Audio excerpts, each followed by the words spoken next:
Hey internets, it's Jake from Mini Terrain Domain, and this is the Dawnbringers, Season 5, Rime of the Frostmaiden. This is episode 28, More Trials of the Frostmaiden, as the Dawnbringers will be continuing their tests of preservation and tests of isolation. But we'll get to that in just a moment. Welcome everyone. We are very glad to be back here playing D&D once again on a Thursday night with our wonderful friends. I'm so happy to... I know we just played last week, but it feels like a week since we've... It's been a long week. So I'm happy to be back playing D&D with y'all. I owe you a domain tome because Jarl DM just rated us. I believe they were doing... No, not tome. Dice. No, dice. Dang it. Domain tomes on Monday. Domain dice on Thursday. See, I spent a while training myself to say tomes on Monday, and now I keep saying that. Whatever it is, tome or dice, it is a way that you, the viewer, can influence the game. $5 tip, a 500-bit cheer, a subscription or a resubscription like Tamiko just did, raids like Jarl DM did. They earn domain tomes for the players, which are a way that they can re-roll, they can force me to re-roll, all the way up to turning a crit or a hit into a super crit, which is automatic double max damage. So that is domain dice, currently sitting at 135 domain dice. If you look down below Goblin Katie, you will see some icons of our channel sponsors. First and foremost is Talon and Claw. By typing in this thing that I'm going to try to type in correctly. There we go. MTD Claw. You will find a link to their Etsy shop where you can pick up such lovely dice vaults as Goblin Katie is holding up right now. I have a couple as well, but they're just out of reach off screen here. But plenty of other things like coasters and cutting boards, and there's even t-shirts and some dice available over there as well. So be sure to check that out. Head on over there, pick out your favorite stuff, and use code MTDClaw at checkout to get 10% off your order. Next up is our good friend Keel over at Run Right Play. I typed in the completely wrong thing. Let me try that again. Over at Run Right Play, with that link that just showed up, you can check out the Patreon over there. Keel has built an incredible community of collaboration. And one of the awesome things that he does every month is he puts out both a digital and a physical zine full of amazing content from creators all across the internet. So be sure to check that out, and if it's something you're interested in, throw your support that way. I, of course, as always, want to shout out the other two members of Mini Terrain Domain, who you can find all three of us together on Monday nights for Scribes and Scrolls. But the other two members of the Mini Terrain Domain family are D&D Jordan Lee, who has been doing some amazing things with fundraising, and recently has just been having a lot of fun with others in the community, playing Sea of Thieves, and you can find her and Katie over on their respective channels on Sunday mornings. I believe you're playing Final Fantasy 14 now for your yes. Sunday brunch. Brunchapalooza. Brunchapalooza now. Awesome. And of course, though he is on vacation and has been slacking off, much deservedly,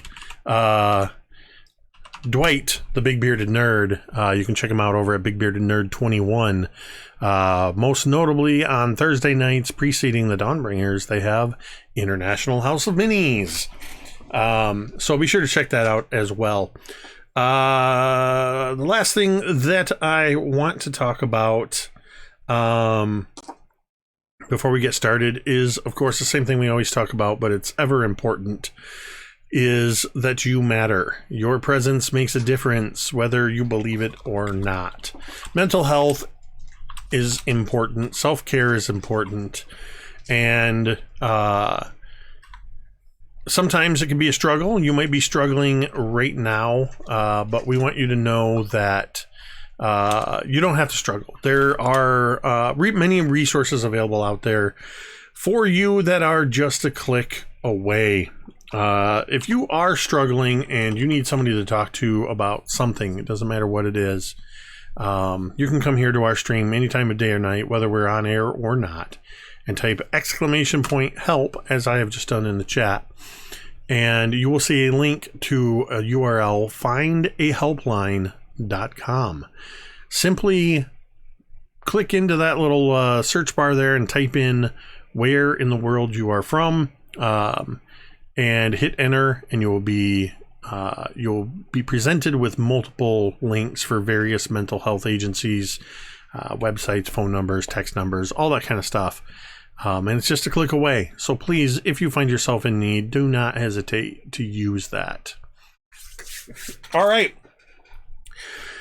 I think it's time to play some Dungeons and Dragons. I have awarded you all of the domain dice. See? You got it. I got a new thing I got to worry about pronouncing right.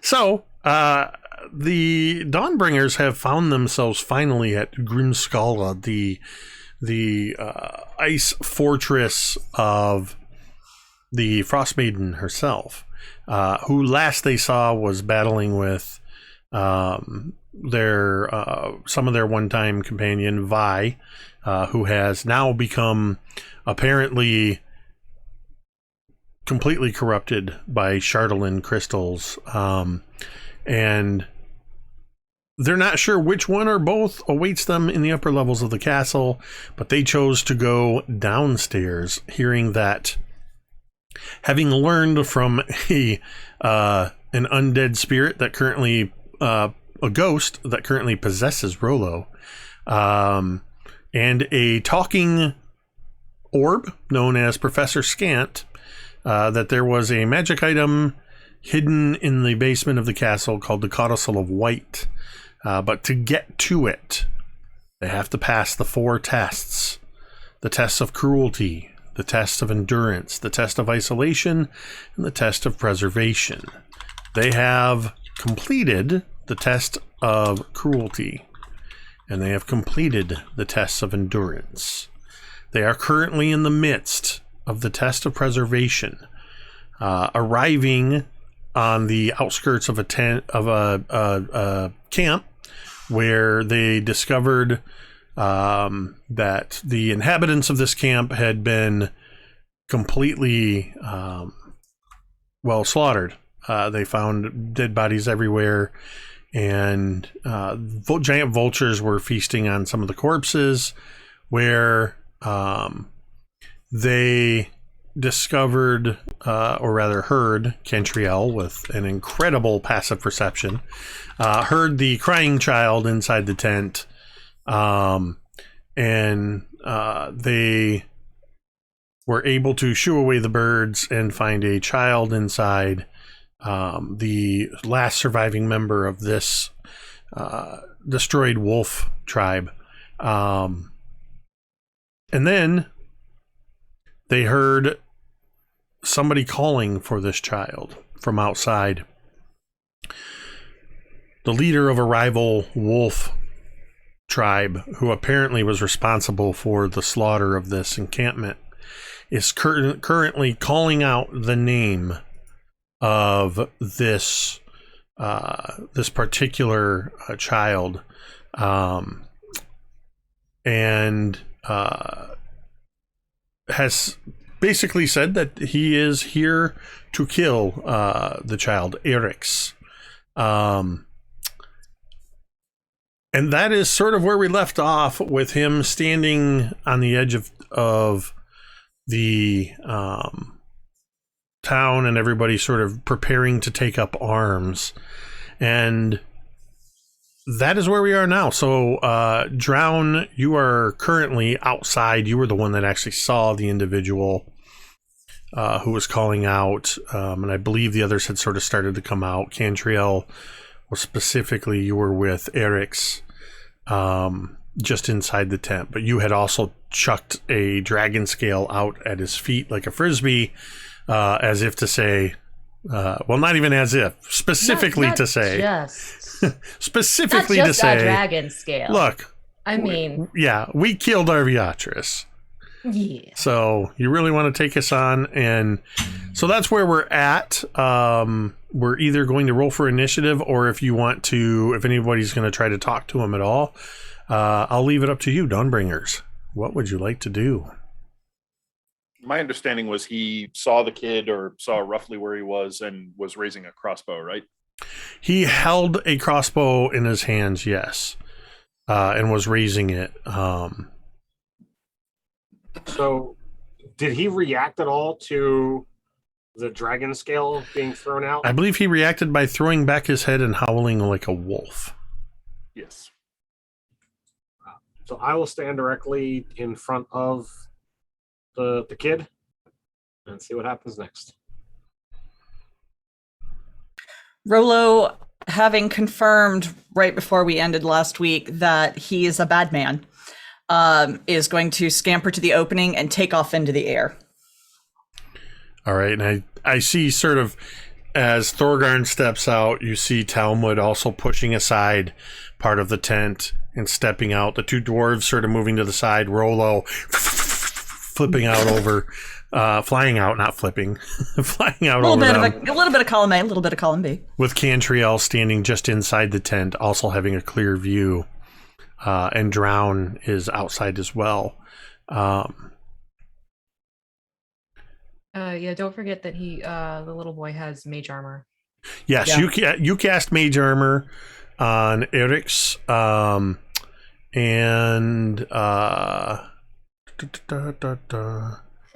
yeah, you cast mage armor on him. He also has, he had mentioned that and had showed you a birthmark that he was born under the sign of Oriel, and so he's wearing like the equivalent of summer clothes, no shoes. The cold doesn't bother him, which also means aside from the mage armor, he has very little in the way of protection. Remind me real quick, the mage armor did what to him in terms of the AC bump? It is it's a 13 plus his dex. plus its dex modifier. Okay, noted. Gotta be better than nothing. So basically everybody's coming out and the camera's panning around Avengers style. So this seems like the inevitable let's roll for initiative. Oh no, Cantriel would talk first. Okay. Oh, you have a lovely set of pipes there. Is that your hello? You can consider it a hello and a goodbye. You're just standing in my way. Oh, In your you're way will adorable. be- The puppy thinks he has a bite. Do yourself a favor and step out of the way and let me kill the whelp. You're really going to kill a child? Big, strong man that you are. He is the last Well, maybe of he this needs tribe. a small kill him. Maybe he's overcompensating. If you value your life, Look. you should leave now.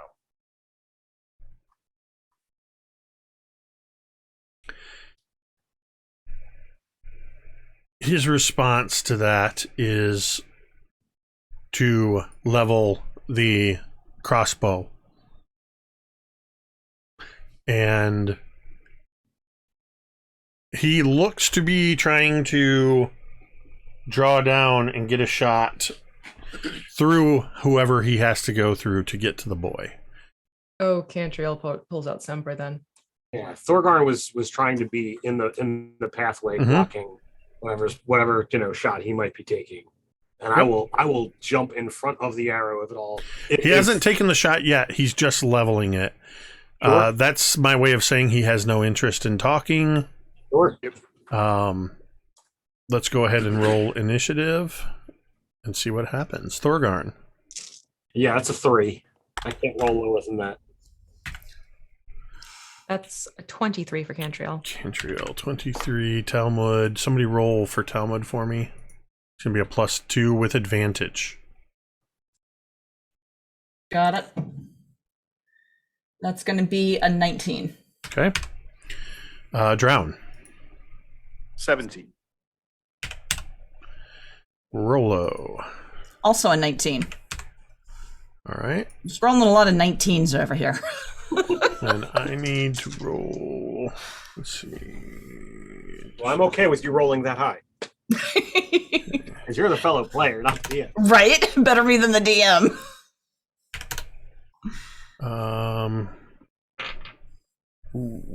Okay, that's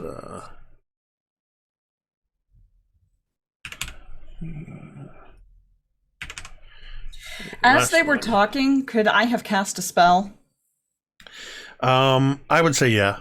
I would like to have cast Dragon's Breath.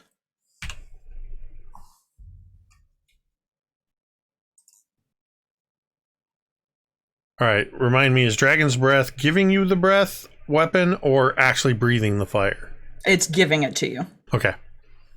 Perfect. Cantriel, you are, of course, at the top of the order. Okay, so Cantriel, as she draws the bow back, her eyes sort of narrow and there's this green fiery flame flashing in her eyes. And she's going to sort of mutter, "Sit and be a good boy." And she's going to use her Slayer's Prey as her bonus action to add an extra d6 of damage. And she's going to take Sempre and, hopefully start taking a couple of little notches out of him. Okay, so that is a 24. Yes. Wait. I mean, yeah, that's going to hit him. Sorry. I was just looking at the wrong step block. And then that is a total of 21 piercing. Okay. And then second bow pull. This time it does not have Slayer's Prey on it. That is going to be a 26 to hit. Yep. And a 12 piercing. All right. And she shifts herself in front of Eric's as much as she possibly can.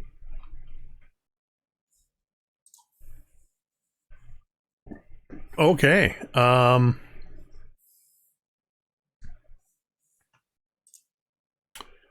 Rolo, you are up next. Okay. Rolo going to fly over and say, "You're a bad man! You should not hurt people, especially children!" And she is going to cast from her wand Magic Missile. And let's see, we're going to do that 4 charges. So that'll be 4d4 plus 1, right? No, it'll be 64. 64. Oh, that's Yeah. right, because this is the 2. Yeah, the first one It starts. starts at 3. That's right, yep. So he's going to take 17, 18 force damage. Yeah, 64 plus 6. It's 1. Oh, okay. So then 23 force damage, sorry. And then she swoops down following the bolts and opens her mouth, and just this, she's teeny tiny, but this huge fire comes spiraling out of her mouth and swirling and engulfs him as she swoops off. All right. Is that a deck save? Yes, 18. That's a fail, but he's going to use Indomitable to re-roll that. It's a DC 18, you said? Yes. Yeah, he's still going to fail it. Okay.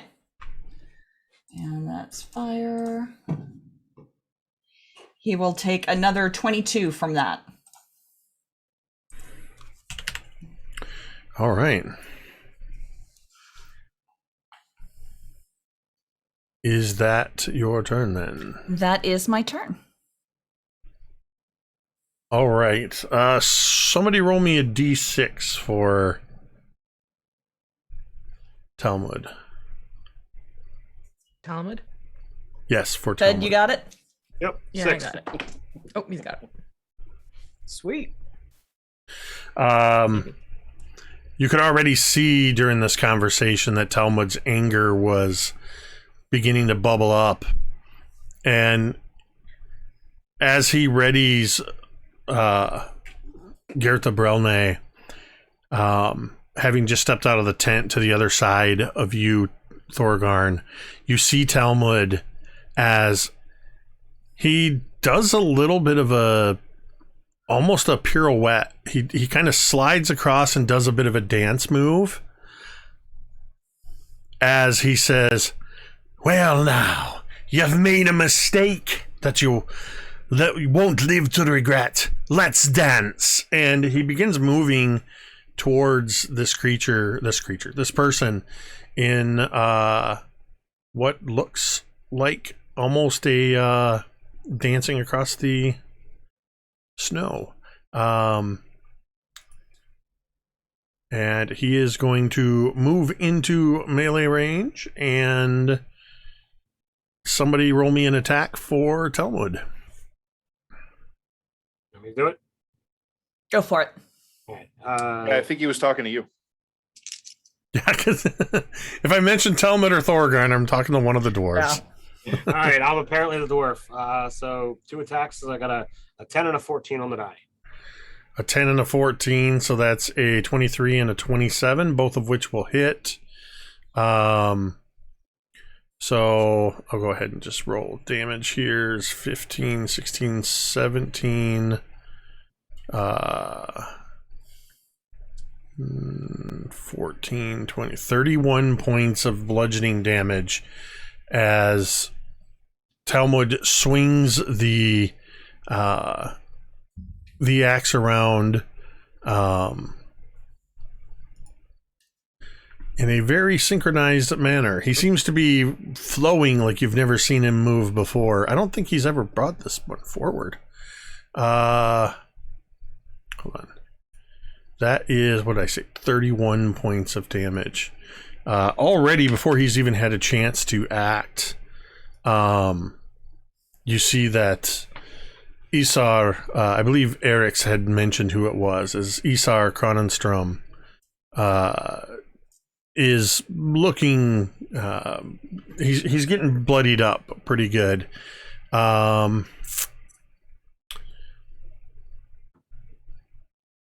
Everybody make me a perception check at disadvantage, please. 10. 11. Oh my god! I just rolled double ones! Oh no. Wow! As you kind of swooped in, whatever there's possible to see, all you've got is fire on the brain. Did anybody get a 15 or higher? I got a 19. Cantriel. Disadvantage. Cantriel. Yes. You hear from behind you, you hear a growling sound. And I am going to make a strength check real quick to see if this will work. That's okay. And you watch as one of the or the back of the tent behind you, you hear as the pelts and skins that make up the tent, you hear it ripping apart. And in the space where the rip is, you see the source of the growling as a massive winter wolf tears the back of the tent out.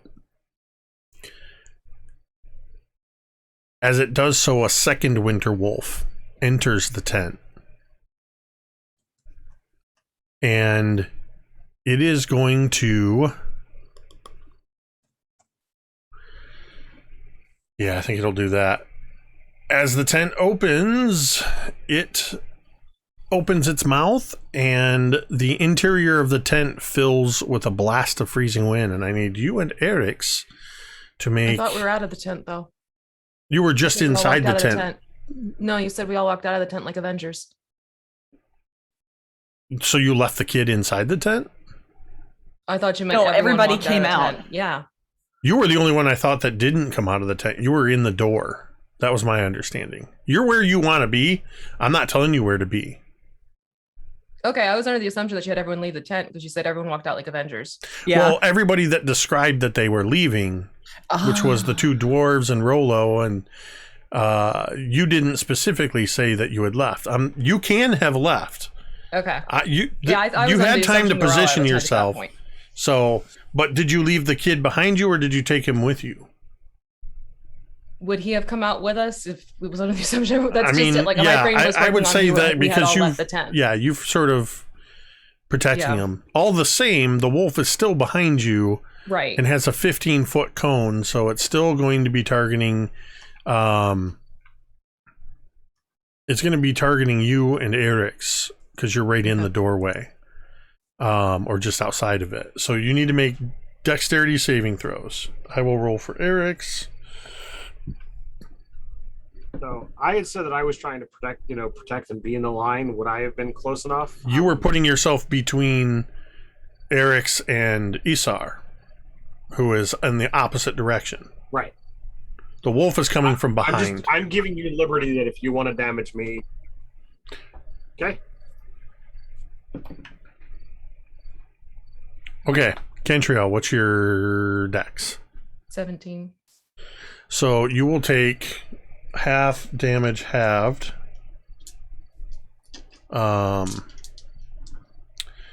Okay, 9, 10, 11. Becomes 6. You take 3 points of cold damage. And Eric's is going to take, he has cold resistance, so he will take 6 points. You feel next to you where Eric's is standing that because he was more or less kind of clinging to your side, you feel him go very still. And glancing down, you see that his skin has frosted over and that the wolf has frozen him. Essentially, Eric's is unconscious right now. I will be using death saving throws for him to determine whether he survives or not. Drown, you are up. Right. Drown is going to look behind him, scowl when he sees what happens, and flip his hand sort of dismissively at the body of the boy. Hang on. Actually, with him at 0 hit points, let me check something before I do that.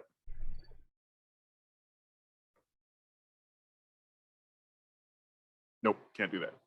All right. I guess I'll alter this a little bit, and he waves his hand at the winter wolves. I need both of them to make DC 21 charisma saving throws. Oh boy. Oh my.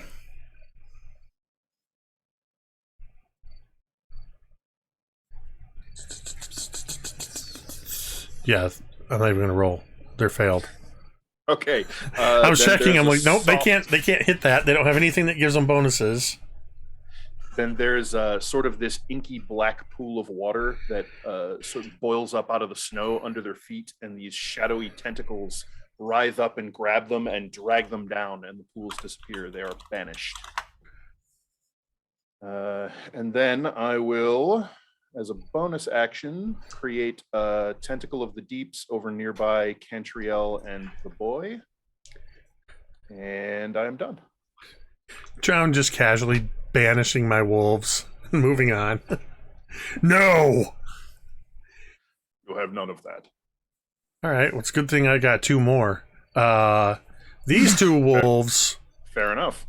however, you see that on either side of Talmud, where Talmud is rushed up to Isar, you see these two wolves. They just rise up out of the snow. Like they were there all along, completely hidden in snow drifts. And one of them goes to immediately right to Isar's side. And Isar... Nope, that's not his turn yet. The other one is going to take a bite at Talmud. That is a 18 to hit. Talmud's AC is 17. That's not anything. He's raging, so he's only gonna. Oh, jeez! I rolled 2 1s on damage, so he takes 3 points. The wolf barely gets a nip in on Talmud. Phrasing. I feel like Talmud would have something to say about that. Probably, yeah.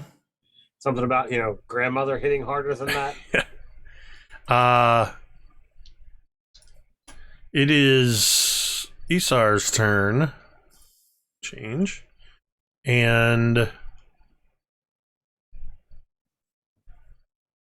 oh. Okay. Isar is immediately going to you see from where the wolf did just a little bit of damage to Talmud that it's just enough to you see the bloodlust in Isar's eyes. He's got that classic like Conan barbarian look, just the wide eyes. He's got the the wolf on his head, and he just ow! And he drops his heavy crossbow and immediately brings up a sickle to bear on Talmud. That is going to be a 22 to hit Talmud. On his first attack. So that'll do... Oh, whoa. Hold on. That's additional damage. That's 8. So 8 plus. So he does 15 points to Talmud on his first attack. And he immediately brings that... oh, wait. Sorry, that's halved. Because he's raging. He immediately brings the sickle around for a second attack. It's going to be either a 17. That is a natural 20 against Talmud.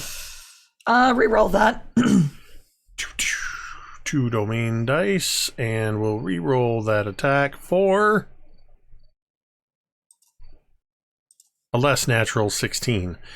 This one, Talmud brings the haft of Gerta Brilne up and blocks the sickle from attacking. Thorgarn, it is now your turn. So I heard, the things behind. Not until after they release their wind, I look over and I see the boy, cold and stiff, and I run over and I lay on hands until his body is not able to take any more. You lay hands on Eric's, and you see the color rushing back into his skin, the frost receding, and he will take a total of 6 hit points from you. Just enough to drop him to 0. So there's no other. You're assuming he was at full hit points when you guys showed up too. So do I hear the breath come back in, and does he? Oh yeah, you see that as you heal him, and his eyes sort of flutter, and he just looks at you with a little bit of confusion, not quite sure what happened because he got hit from behind from these wolves. Right. So I'll stay here, lad. We will deal with your adversary I'll head back, with my movement, getting closer to this wolf barbarian. Is lay on hands an action or a bonus action? I forget. It's an action. Okay. Cantriel, it is your turn. She is still going to be firing off Sempre. How far away is Wolf Boy?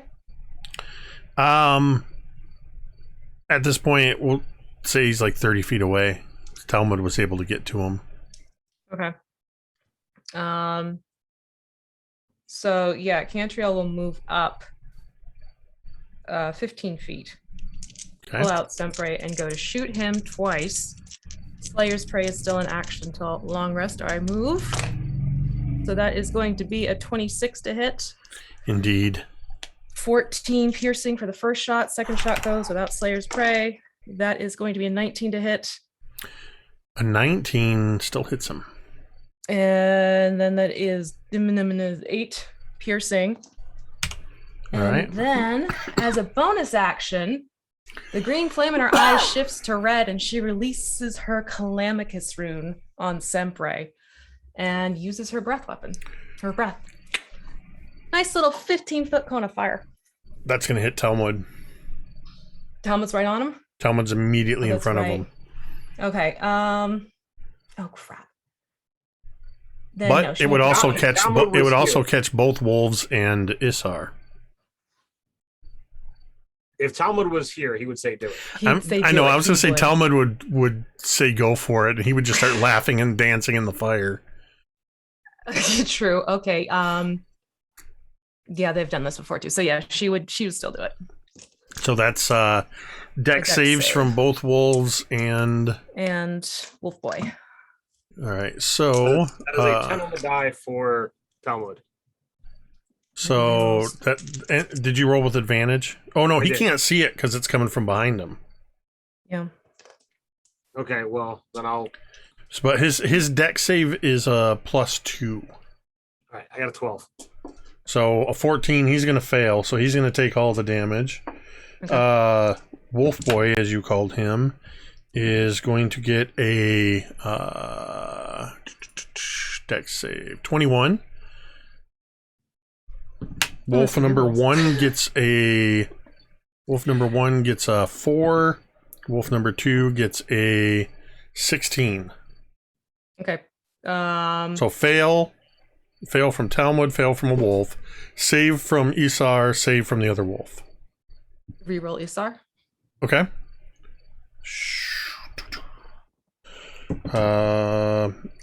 That's actually better. It's 21 now. All right. Well, she got 18. Yeah, 18. So the one wolf will take 18, and Talmud will take 18. Talmud's still over 100 hit points, so I think you're fine. He's raging, right? Yeah, that doesn't reduce fire damage. Hmm. And then the other wolf takes 9, and Isar will take 9. Isar is looking quite singed. He looks a lot like Boromir with a bunch of arrows sticking out of him. But he was so confident that he could beat the Dawnbringers. It's not over yet. Fight's not over yet. No, it isn't. All right, so This is perseverance. that was your bonus action then to do the rune, yeah? Yep. So Rolo, you are up. Okay, so let me make sure I understand the way everything is staged. He's here. His wolves are sort of flanking him. Yep. And then the little kid is toward the back. The kid is now sort of closest to the tent, with Cantriel and Talmud sort of moving up ahead, and Drown Thorgarn and Cantriel are sort of in the middle ground between Erix and Isar, Okay. and you're up above all of that. Okay. I am going to cast Firebolt on Isar. Okay. That'll be a 27 to hit. Yeah, And absolutely. That's a hit. He's going to take 21 fire damage. And I'm going to swoop down and land next to Eric's, was it? The little boy? Yep. Okay, I'm going to swoop down and land next to him and look up at him and go, It's okay. We'll help you. Can you fight? He just shakes his head. Okay, then we fight for you. All right. Yeah, he doesn't know what to say. He's kind of looking around everywhere at all hell that's broken loose. and Rolla will just kind of nudge his hand with her head and then grab his hand and put it on top of her head and start petting her head with it. And he'll do that. He sort of nervously, just almost subconsciously strokes your head. She's just trying to you, distract him a little bit. It is Talmud's turn again. Talmud is right up on him. What else does he have? He's got Gertha.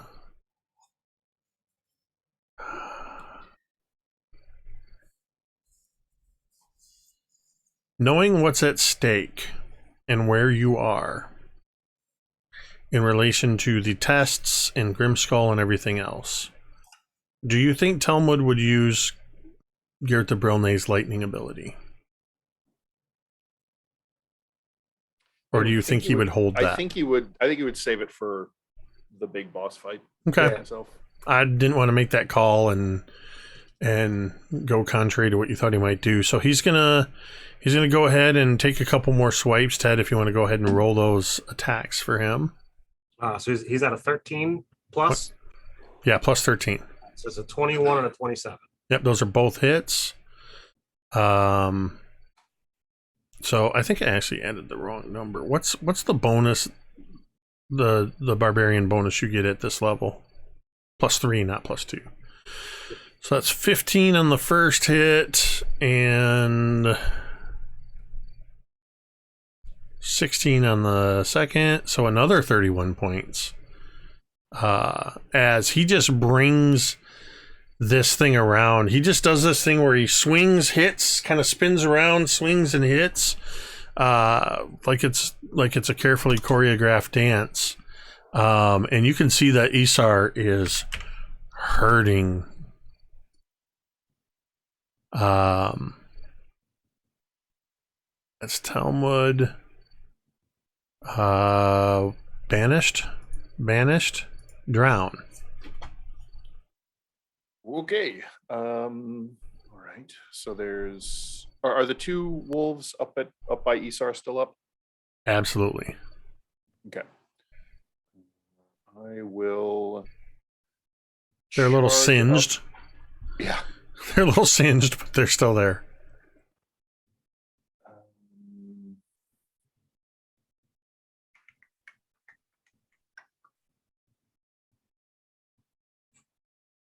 Okay, so I'll kind of run up to the side. So I'm sorry, 2 remaining winter wolves. There's one by Isar, and the other one is... They're flanking him. They're flanking him. Okay. Yes. So I'm going to kind of charge forward and have them in a nice little line and just run a lightning bolt straight down the 3 of them. Yeah, as you sort of move off to one side, you could absolutely do that because they're pretty much... Cool. So that's going to be...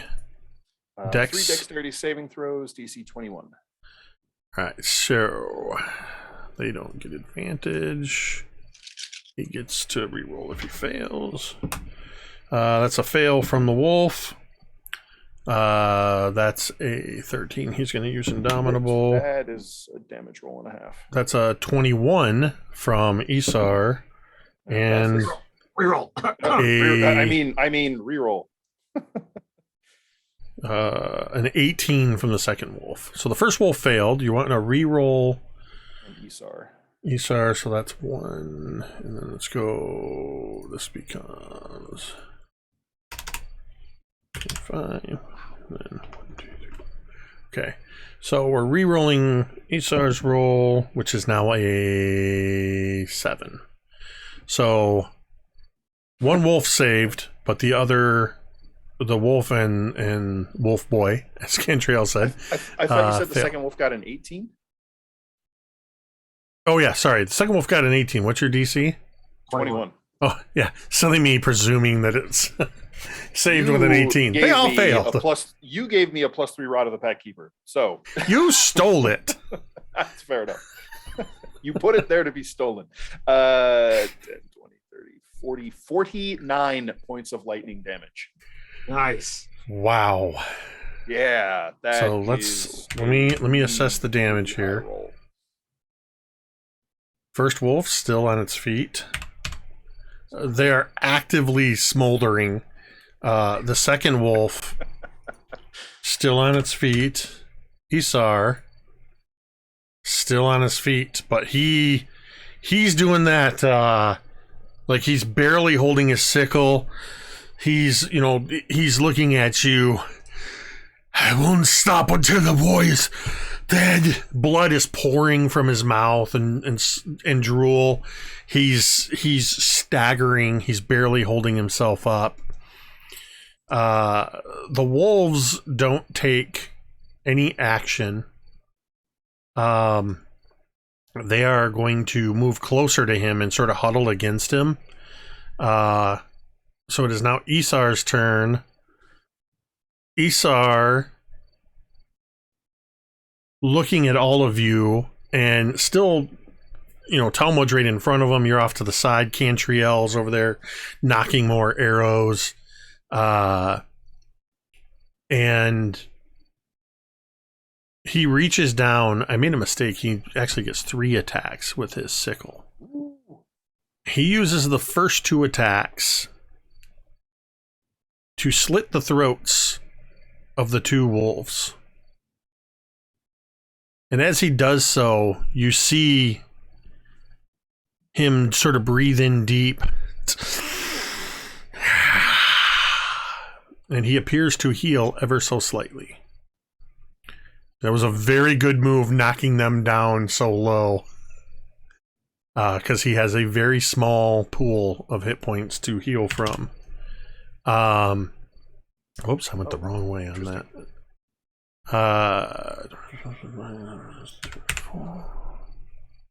Okay. And he forces himself to stand a little bit taller and lock eyes down, looking down at Talmud, not paying attention to the other dwarf who was closing in and whose turn it now is, Thorgarn. So I will march steadily forward, and as I do so, this dude is, you said pretty tall, right? Yeah, he's a good-sized dude. So throwing over top of Talmud's head, I will release Forge Fame. That is going to be at 19. That's a hit. And that's going to be a 31. Definitely hits.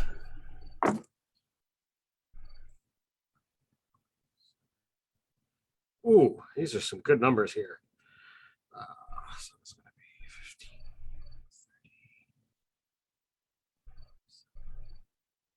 30. That's 43 points of damage.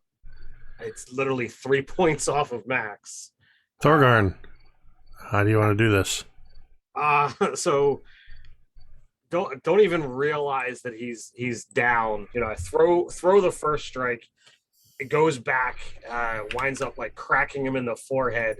He's like somewhat dazed. Second strike, was Forge Fiend, flies back to my hand. I release. You hear the sickening impact as his neck snaps. And then for good measure, because I was marching the entire way up, I just bring Faithkeeper right into his chest. You hear the sternum crack and the chest collapse under the weight and power of your stroke. And Isar Kronenstrom is dead.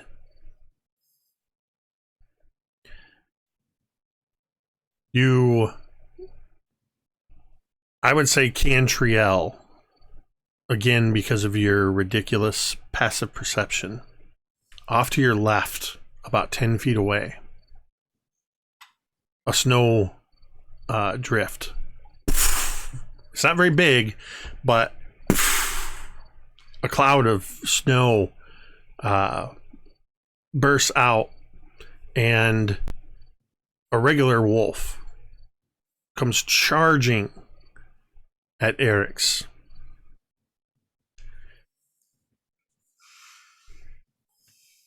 Do I notice this standing right next to him? Yeah, and you would notice that Eric's immediately takes off to run towards the wolf. And you watch before you can really, and I mean I can imagine Cantriel as you're probably almost knocking another arrow and lining up a shot, that you see Eric's collide with this wolf and they fall into a tumble in the snow, clearly hugging one another. And after a moment, Eric sort of sits up, and this wolf is next to him, sort of nuzzling up against him, and the wolf looks up at all of you and says, "Thank you. Thank you for saving my boy." Oh, you speak. Yes. I was awakened many months ago by a druid. And then she just left me in the wilderness. But it was Eric's and his family who found me and cared for me. And I adopted the boy as my own. Can you get him out of here? Those two wolves are going to return in a few seconds. The wolf immediately looks around. Yes, Isar was the big danger. If you will let me, I will take him. There is another tribe of several miles away. A good tribe. Take him to safety. By Eric's. Eric's God, I will remember you. Eric's looks at all of you and says, "Thank you. If I ever see you again, you will have my tribe's support, no matter what. I can never repay you." There is And- no. Go ahead. I said there is no need for repayment. He's already clambering up on the back of this wolf and just sort of grabs hold of the fur. And the wolf just sort of leans back over his shoulder and just says, "Hold on." And they begin taking off in the exact opposite direction of where Isar came from. As Eric's and the wolf begin taking off, you see the snow, this sort of whirls of snow where the wolf was just running really fast. And Drown, you feel that the arcane nature of your banishment spell as almost like this arcane crackling in the air as the wolves are about to return. But before they can do so, snow begins to swirl around all of you. Good. And you find yourself in a small 10-foot by 15-foot room, having completed the test of preservation. So seeing the snow swirling heading towards us, I'll look around at everybody's snowflake over their head. Were they all there? Did anyone's melt? Did we do what we're supposed to do? All of your snowflakes you see as you are transferring are still there until you appear in the room. I was a little worried about that one. Were we supposed to allow him to be isolated, sending him off? No, the test was perseverance. I think Preservation. preservation. So we still have to do isolation? Yes, Yes. it's the last one. Don't know why I had isolation on the brain. I guess, dwarves are not used to, doing things alone. And I've definitely spent too much time that. How are we all feeling? Before we move to the final test, would you mind if I took some time to recover my strength? No, I would really appreciate a little break. And I'm going to use Arcane Recovery. So you didn't take a short rest. Yeah. Oh, that's a long rest. Never mind. No. Arcane recovery is a short rest. Okay, well, it says long rest on here for some reason. Oh, once you finish a short rest per long rest. That's why. Okay. And then get Song of Rest, which is now a D8. Perfection. Enough time has passed. You guys can safely. Well, remind me. Did you dismiss or leave up? The house is still there. So yeah, I mean, you're still within the 24-hour period. Less than an hour passed while you were dealing with this test. So you have the house in which to rest and recover. Cool. Well, then I'll absolutely go in and When you walk in, a bevy of little kobolds come up. You are wonderful! And they hug you. it's incredibly uplifting. As we're all kind of resting and doing our things, Rolo's going to crawl over to Cantriel. Rolo has question. All right. You very good with children. Do you have children? No. Do you want children? You're rather bold, aren't you? Rolo apparently not have sense of decorum.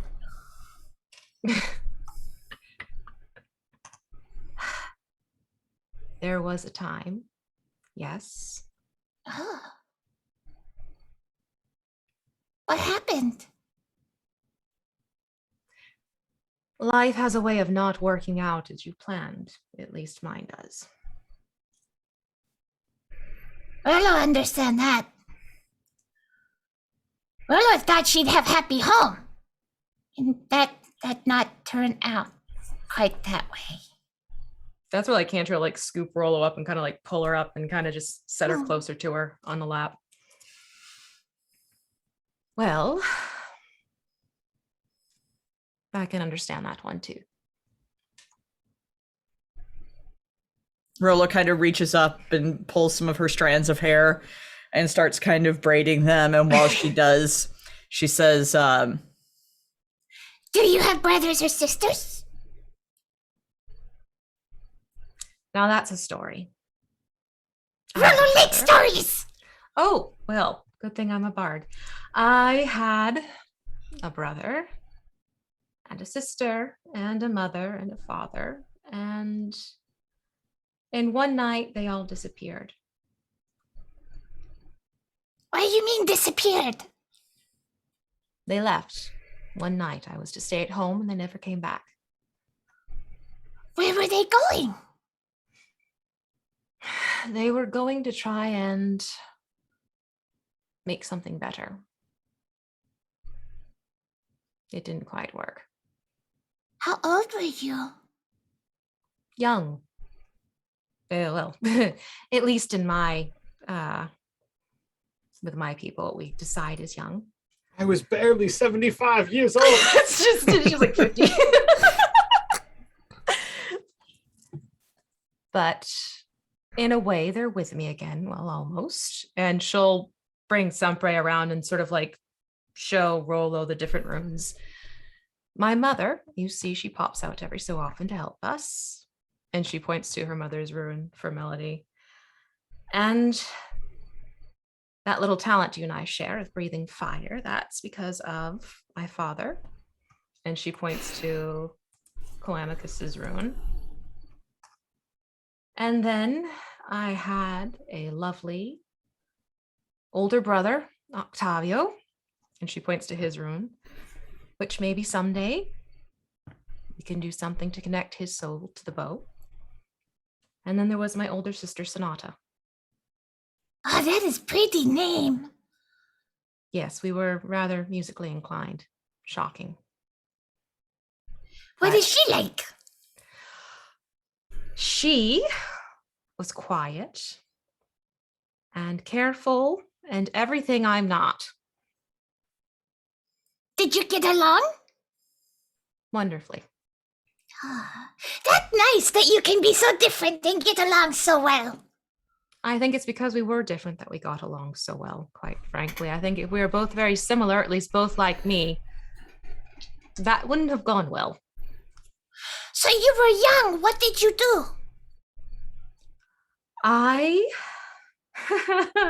You have a lot of questions. I traveled from house to house. Well, really more like mansions. I sort of got into the performing gig for various houses. Lords and ladies wanted me to perform for a month here, a month there. Some wanted me there longer. Did you They ever thought it was have a lovely place? place. Did you ever have place you felt home? And you see she's sort of like swallowing, trying to like compose herself. Before I went to Oakhurst, yes, there was a wonderful lady who had brought me to her, well, lands to be a performer for a little bit. And it started feeling like home. And I started making plans. Like what? She just sort of gives Roll like this long, like. Is Rollo being too nosy? You have a longer nose, so I guess it's only fair. So is this conversation happening like out in the common area, or are you guys off? Cantriel probably would have gone off into the Okay. room that Rollo had sort of created to suit her. I was looking to see if Thorgarn was there and noticed like you were looking to like, all right, I want to end this, and he would have noticed, then he would have come in, but alas, not possible. Yeah. So Cantriel kind of starts like rubbing her hand up and down Rollo's back between the wings. It was there was someone. Oh, someone special? Very. But where are they? I don't know. What do you mean you don't know? People have a tendency of sort of vanishing when they get close to me. Did you ever look for him? Or her? Was it he or her? Or they? Oh, it was the he. Oh. He was the gameskeeper. Ah. He's the one who taught me how to use a bow, actually. Before him, it was just, playing musical instruments and waving a dagger around every so often, hoping I didn't cut myself. What was his name? I think that I'm going to keep to myself. Okay. Did you look for him? I did.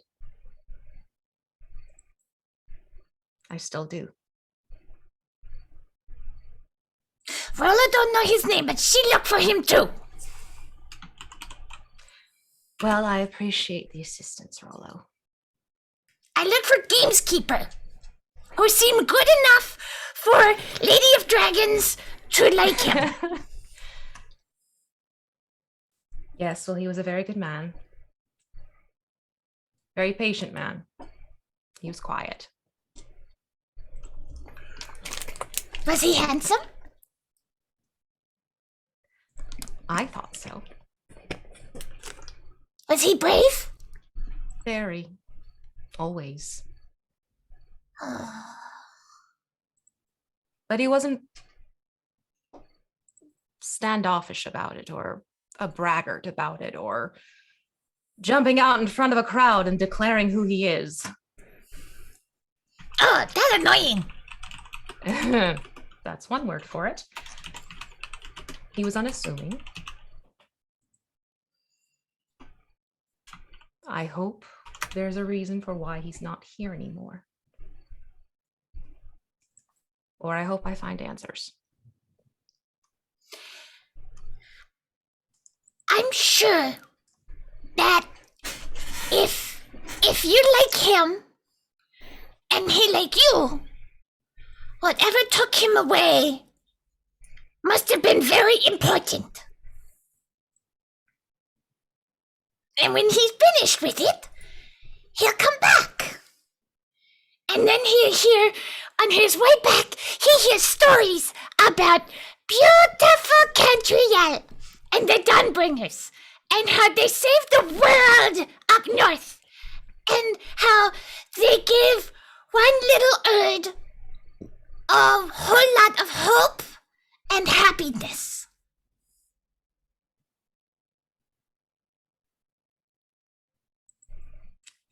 I'm glad we could bring that to you, Rolo. You brought the sun back. I suppose we did. But let's bring life back first, to be sure. Okay. And she kind of just pulled Rolo into a tight hug. And she'll Rolo start just humming. snuggles in and is just braiding her hair. Yeah, she starts humming to sort of tie into her song of rest. Oh yeah, what is that now? D8? D8, yep.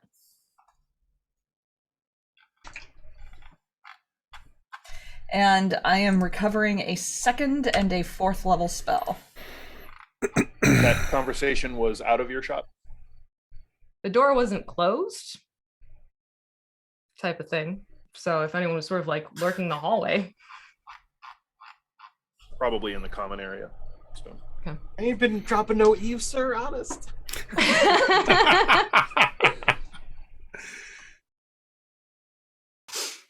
All right, and after she seems like Cantriel seems like she's kind of at peace, Rolo will suggest going back to everybody. Well, unless Go back and talk about the game plan. Unless Drown and Thorgarn want to have an intimate story. Yeah. Should I sit in your lap and braid your hair? I don't think he has any. Yes. I do not have hair. So then you have to sit in his lap and braid his hair. Your hair is moosed up into a mohawk. There is a beard, just Yeah, saying. you can braid his beard. It is already braided. I imagine his mohawk in Icewind Dale has been covered in with some kind of hat, and then Well, you've been wearing Fig's hat, right? Well, I imagine he's wearing 2 hats at this point in time, but with the cold weather gear, I imagine he's got like the big old hat on with the fur and the flaps over the ears, and he just kind of stuffed Fig's hat on top of it. Well, it fits because basically it's like your mohawk and the hat are in the bag of holding at this point. Right.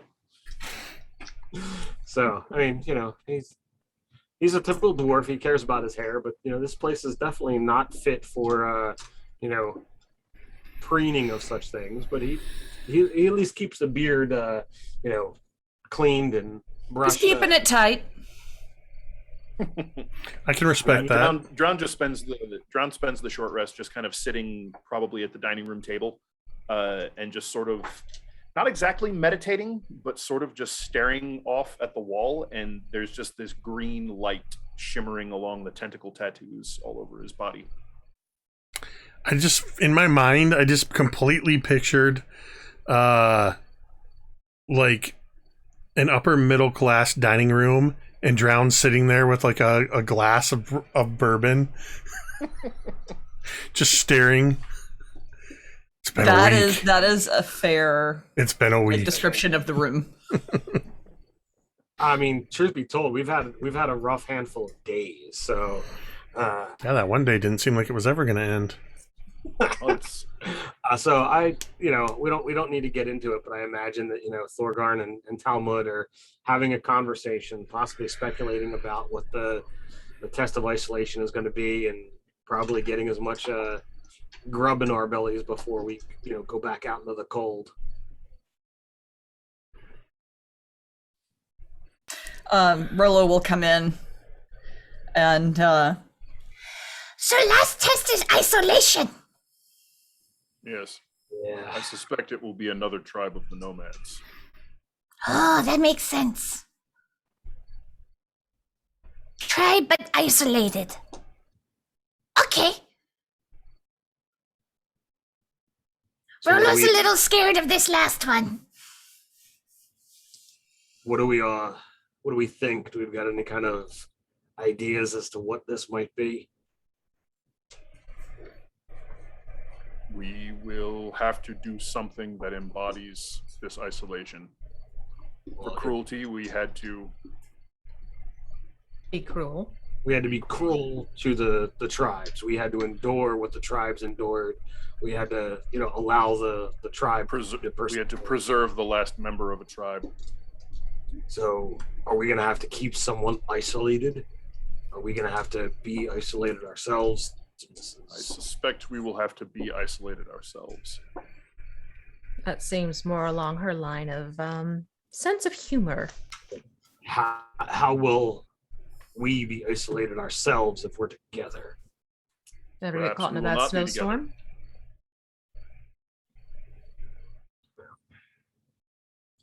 I will say that the Dawnbringers is our family. This is the closest thing I really have at this moment to a home. It's being around all of you. To go back to those times when I was by myself, and I'm not looking forward to it. It's when the darkest side of myself was out. But the sun will rise because we are Dawnbringers. Indeed. Well, It's going to be okay, Thorgarn. and Rolo waddles over and reaches up her hand to Thorgarn's. you don't have to reach all that far. Yeah. I mean, she's only 2 feet, so it's still a reach, but it's not as much of a reach. So, let us be off to it then. Everyone ready? Yes, let us go. Talmud, you're really quiet. You okay? What was that? Okay, good. All right, and we will head out and go to the isolation door. All right. Come on, I have to check something real quick. Weird. There we go. Okay. I accidentally closed the browser-based Zoom window Oh no, that has the stand-in for Jeremy, it's still there. but it didn't go away. That's Hooray. interesting. So I don't know if it's going to be one of those, like it's waiting and all of a sudden it'll drop off. So I'll keep an eye out for that. Yeah. There's also, a break coming up soon. So if it does Yeah. happen, hey, break time. Yeah. Yep. I'm trying to mitigate this. The signal was lagging for a little bit. That seemed to fix Got it, but I'll just keep an eye on that in case the windows get scrambled. Like V said, we can always go to an early break if we have to. All right. So, who's going to open the door to the test of isolation? Oh, Cantriel Hey, goes right and for it. perfect timing. I'm going to give you another domain. Whoops, wrong one. Domain die, as our friendly neighbors over at Initiative Coffee Company have just rated us. Hooray! Initiative coffee. Nom nom. So, Cantriel, were you the one that was? You said you're opening the door. Yeah. By this point, with this being the fourth test you're opening the door to, you've become quite accustomed to the flurry of snow and ice, and there goes that window. That's fine. It'll take me 2 seconds to bring it back. Not that bad of a hiccup for a hiccup to happen. Right, right. There's much worse things that could go wrong, and it's in the right place that when I bring it back in, everything will line back up. Let's see. Nope, that's the wrong one. Head, lean to the side. Other side. There you There go. Just sit like this. You just have to sit like that for the rest of the game. It's fine. Okay. Totally cool. Absolutely comfortable. This is the actual test. How in isolation can you handle this? You're isolated between two rooms. Oh, there we go. Of course, just as you move. Just as I move the chair to be comfortable. Like, oh! Nope. Yeah. Foiled again. All right, so that's... There we go. I won't close that window this time. All right, so you've become quite used to the flurry of snow and ice as you open up the door. And it takes a few moments, but then your vision clears and you find yourself standing once again at the edge of a camp. Also, like the last one, under a clear sky. All of the warriors in this camp appear to be sharpening weapons. You see several people that are fletching arrows. You see spears and swords and sickles and things like that that are being sharpened, axes. Upon immediately seeing you at the edge of the camp, several tribe members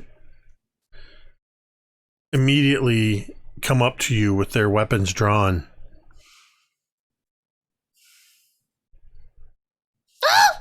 Please don't hurt! You're emissaries of the Frostmaiden. You bear her sigil. We are taking a test, and this is part of it. The Queen will want to see you. And And then take us to her. they escort you to a large tent. By now, you've realized this video game, it's the same basic models. Everything's just different skins and different textures. This time, you can't help but notice all the We're tents. using the map. They just flip it every time. Right? Yep, it's flipped. It's the opposite way. The chief's tent's in a little bit different position. But We're just playing It's a Dragon Age. Balrog. Yeah, we're just playing Dragon Age 2. Damn it. But you just notice that a lot of the skins on these tents are in leopard prints and striped animal skins, which becomes very apparent as you're ushered into the tent, where you see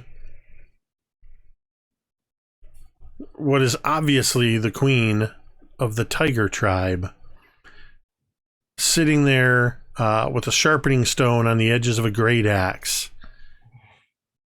And next to her, you hear a very low and deep rumble of a growl as a saber-toothed tiger is at her side. And she looks at all of you, and she seems to look around, and you can see that she's noticing the sigil above your heads. As she sets her axe down to the side, she claps her hands together, and she shouts loud enough for even those outside the tent to hear, "Auriel has blessed us! The Frostmaiden has sent emissaries to watch our camp while we complete our mission." And that's where we're going to take our break. Okay. Close enough to break time. We're going to go ahead and take a 10-minute break ish. And we'll be back to finish up the test, or get started on, and then hopefully finish up the test of isolation, the last of the Frostmaiden's tests. Thank you, everybody who's tuned in so far, and thank you to all the raiders and everybody else. Stick around. We've got more D&D for you on the other side of the break.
Or out of it.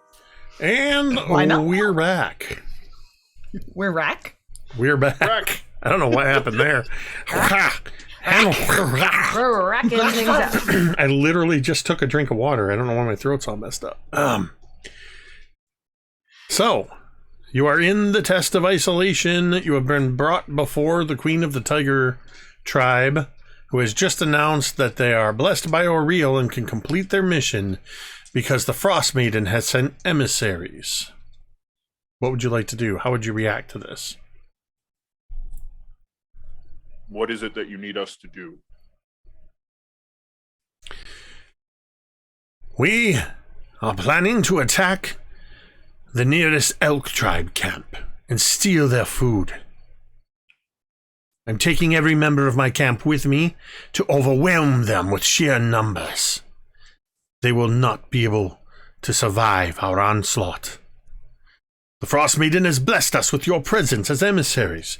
You will stay behind and watch our camp so I can take everyone with us. We'll be back in a day or two.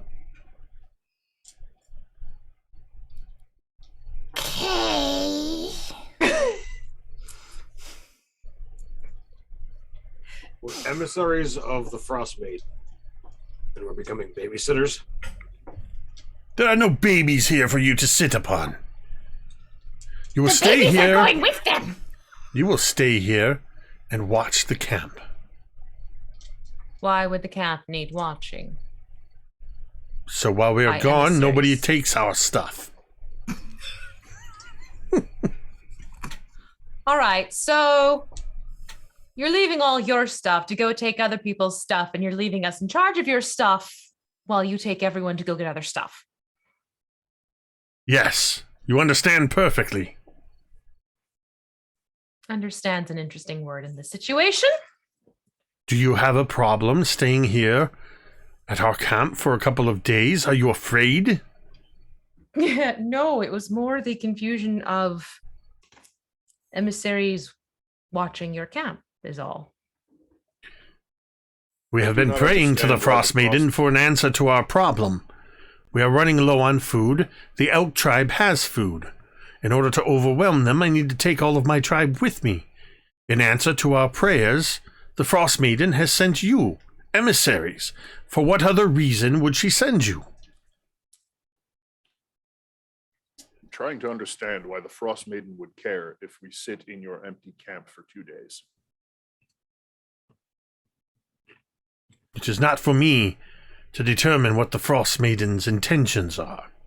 Thorgarn, you are a holy man. Does this make sense? Let's see here. Does this make sense? Like opening up a book and kind of like thumbing through it. It's like... That is a 15 insight.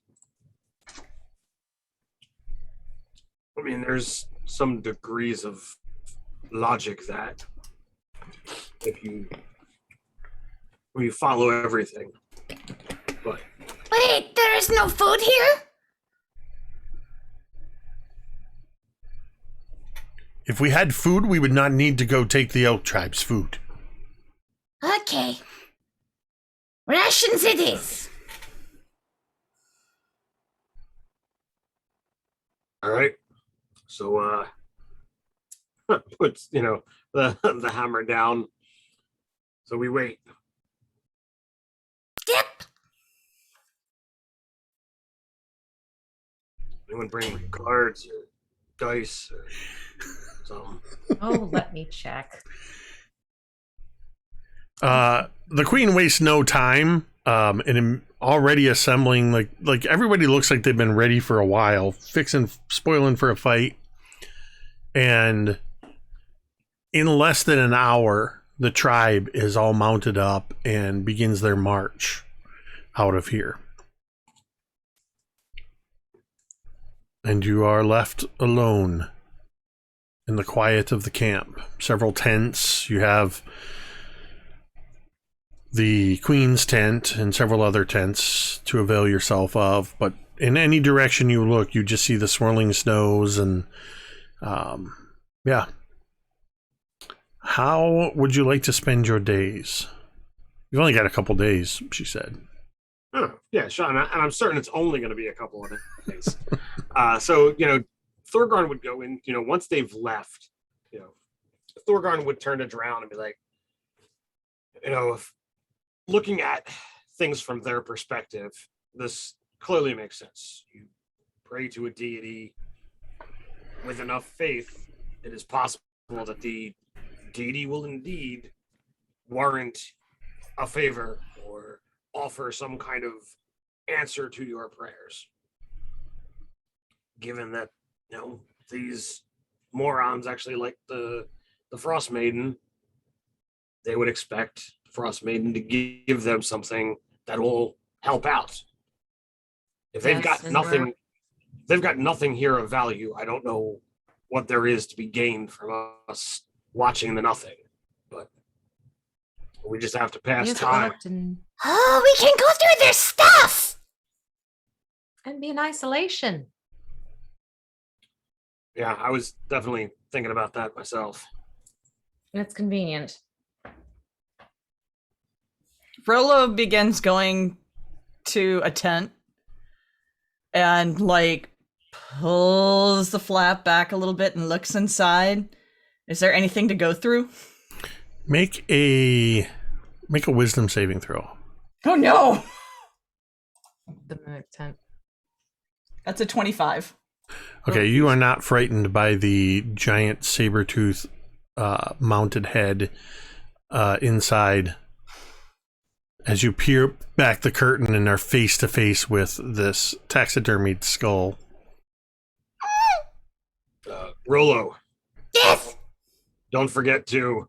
He just wiggles his fingers at you. Ah! And she drops it and wait, do I have that? think I have it. Yeah, she casts Mage Hand. Well, I was thinking like detect magic. Oh, yeah, okay. And I will... That's a good idea. Okay. And I'm going to cast Detect Magic. I'm going to do it as a ritual. Sure. So Rolo basically sits there and builds a series of little snowmen. And the last one that she builds, she reaches into a pocket and pulls out 2 buttons and sticks the buttons on the eyes and scrounges around and finds a bit of string and uses the string to make a smile and then goes smoosh. And that's the completion of the ritual. I was gonna say, I'm suddenly seeing a Calvin and Hobbes comic here with all these little snowmen everywhere. They're all like running and contorted now. They're just all cute little snowmen, but the last one gets like eyes and a smile and then smooshed. You know, here I was expecting it to be like, oh, it's going to point in the direction of where there's magic, but no, it's just flattened. Yeah. Now, I imagine as you smush it, there's just that. And the detect magic goes off. And I'm kind of picturing, and you can stop me at any point if you want, but I'm sort of picturing this. It's like the camera is slowly rotating around the camp as Rolo is moving in, peeking through different people's stuff. Talmud is in different states of being bored, and you see the sun sort of moving across the sky. It's this hyper speed time lapse. Rolo, you do not find anything of magical that magically pings off your detect magic. Okay. There is truly no food anywhere in this camp. There's nothing of value to you. But you can see where there's different belongings that seem to be personal belongings inside the various tents. If there's something that's like really stinky, Rolo will prestidigitate it clean. Actually, she's just going to prestidigitate everybody's houses clean as she's going through them. Oh, Cantriel, she'll say, Rolo, come here a second. Yes. Well, while you're cleaning things up, find a home for this. And she pulls a book of erotic poetry out of her bag and hands it to Rolo. You can just put it wherever you want. Okay. Oh. Somebody's going to be quite pleased when they get home. Oh my. I've been looking for a way to get rid of it, and this seems quite the appropriate place. Give them something to mull on. There's a lot of mulling in this book. Oh, there's a lot. So is there anything that, you know, looks like it could be like fixed or repaired? Yeah, I would say you probably come across what would be the armorer's tent. And there are some weapons that are either broken that have yet to be repaired, or there's parts for making various simple weapons. So Thorgarn would occupy some time with that. Sure. So the first day passes without incident. The second day, because it's even longer of a day from morning until night, is probably more boring. At the end of the second day, I would like all of you to make a wisdom survival check. I will do Talmud's on the sheet. Oh. John has a 15. I forgot I was proficient in that. 24. Okay. 16. I used a domain dice because the first one was an 11, and that's going to be a 20. Okay. Talmud got a 16 as well. After the second day, it's getting into this third day, and there's no sign of the tiger tribe returning. They had said it might be 1 or 2 days. It's now pushing into the third full day. You're able to get water simply enough by melting snow did everybody have some form of rations that they're able to? I have rations. Rolo is on the third day. Rolo's going to go find Thorgarn. I will point out that after the first day, Talmud is out of rations. Rolo will share No, rations. I take that back. I misread that. He has 10 days of rations. I completely misread that, so he's good. Okay. Rolo's going to go find Thorgarn. Okay. This is on the third day? Yeah. Thorgarn, Yes, Rolo. are you okay? Same as any other day. Why do you ask? You seem like you have heavy soul. Well, until I found this little family here, I encountered quite a lot of loss. You want to talk about it? I'm always willing to talk if you want to listen. Yes, Rolo, listen. You tell Rolo about the sad things. Maybe it'd help.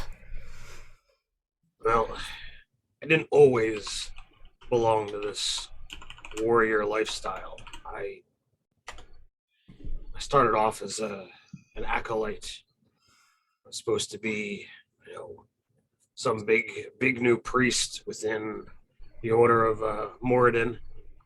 Got there eventually, just not the direction I thought I was going. I don't know how much it's happened recently, or even if you noticed, but my mentor, the one who taught me everything I know about my deity, our deity, he died as we took a pilgrimage, or as we were taking a pilgrimage to the actual Dwarven lands. And his spirit, his soul, call it what you will, seems to follow me around. So if you ever see me looking over my right shoulder, that's where he usually is. So he stayed with you. He did, but it's a constant reminder that he died trying to bring myself and others to where we were supposed to become full-fledged priests. Did you get there? Never did. We were attacked by orcs. Oh, Everyone in the caravan was slaughtered. I don't know why they didn't finish me off, but I came to, and everyone around me, everyone that I had spent the last few years of my life with, were gone. Part of me broke. Part of me was not willing to say goodbye. At that moment, I vowed for revenge, that I would seek out these orcs and do them in. did you find them? I did, with a little bit of planning, a little bit of carnage, and more luck than I care to admit. I was able to find some others in the area that were also dead set against these orcs for some raids that they had made. For a time, I had found some allies. I found some friends. And you see that he's stuttering over the words. And you just see the faintest bit of a tear begin to roll up in his one eye. Even found love. But it was not meant to be. And like my caravan, each of my companions got into the fight with the largest of the remainder of these orcs. we had been hunting them for some time. And I gave over to the bloodlust. Gave over to that rage. When I came out of it, all of my foes were done. I was ready to rejoice until I looked around. And all of my comrades, too, were expired. Oh no. I'm sorry. Dwarven friend. And he holds up the warhammer that he uses in his offhand. This belonged to the cleric of our group, my friend Fellaine. Although he did not worship the same god as I,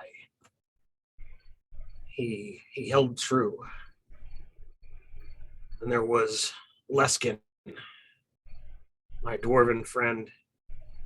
He didn't follow the same thought patterns that I did. It was not of my clan, but he fought bravely. There was Tren, who was not more than a treasure hunter. Imagine that Talmud would have loved his humor and his lust for the things that shine. And then as Thorgarn gets to, the last, person on the list, his lip kind of trembles a little bit and he turns to look like off kilter away from you. And then there was Shamorla. She was the planner of our group, our wizard. She was always interested in arcane formula. And while I never understood it, never could grasp the things that you and those with your immense minds are able to understand, the way she was passionate about it was entrancing to me. And in turn, that brought something out of me. Not one for study, but the passion of it grabbed me. Thorgarn, that's really beautiful.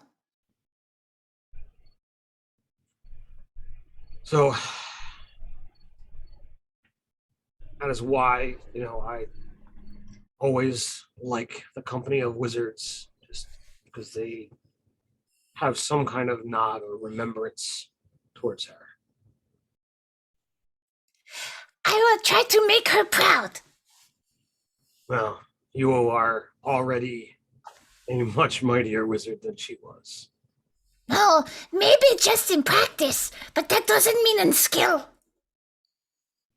Well, she could not swing magic the way that you do.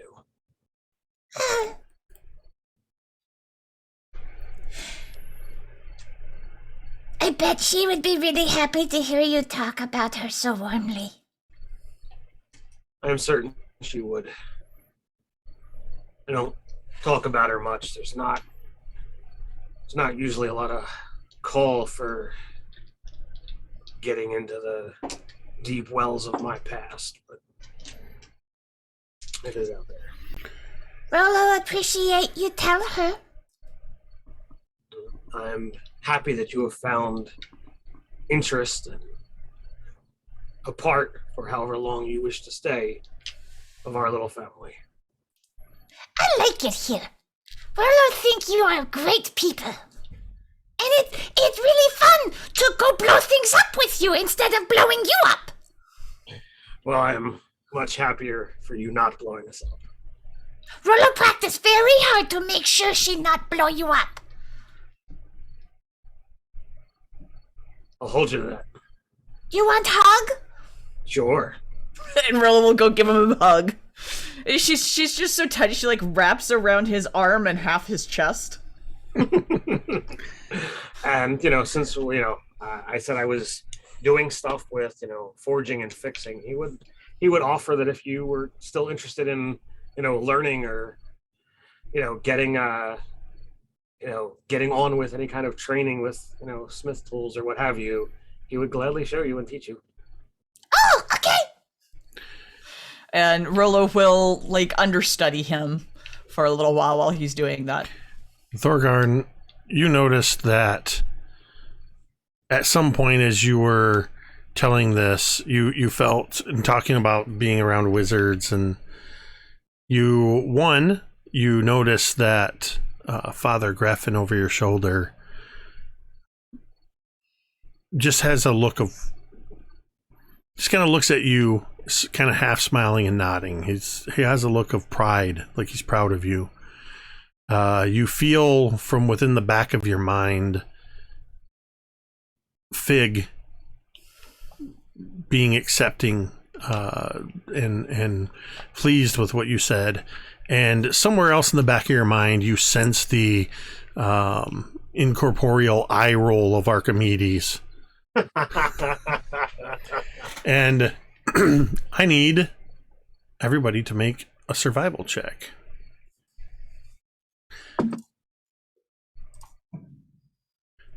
21. Dirty 20. Dirty 20. Is this fourth day of This is the end of the third day. Talmud needs to re-roll. I was gonna say Talmud just rolled a nat 1. Talmud needs to re-roll. All right, that'll be. There we go. I was almost a nat 20. Oh, jeez.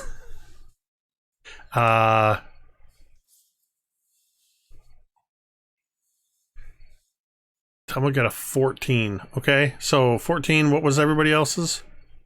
30 20. 21. 30 20. 21. Oh, that's funny. All right. Wait, You two rolled 21, and me and Ted rolled dirty 20. it just registered. Yeah. When you all wake up on the fourth day, Talmud is nowhere to be found. For fuck's sake.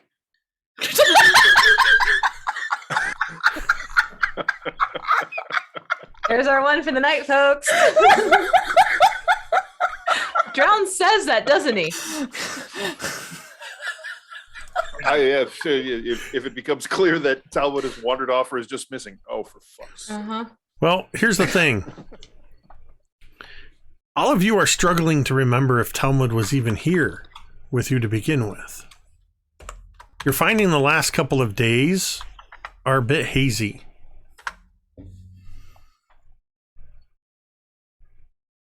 We're getting real sick of this shit. I mean, there's not a whole lot to do here, but this is still better than fucking fighting dragons over and over again. Wait, I know! Hey, Weasel! Whose name I cannot remember. And the little snow weasel familiar comes popping out and bounds through the snow like a ferret in packing peanuts. Absolutely. Very specific image. I know which one she's talking about. Damn it.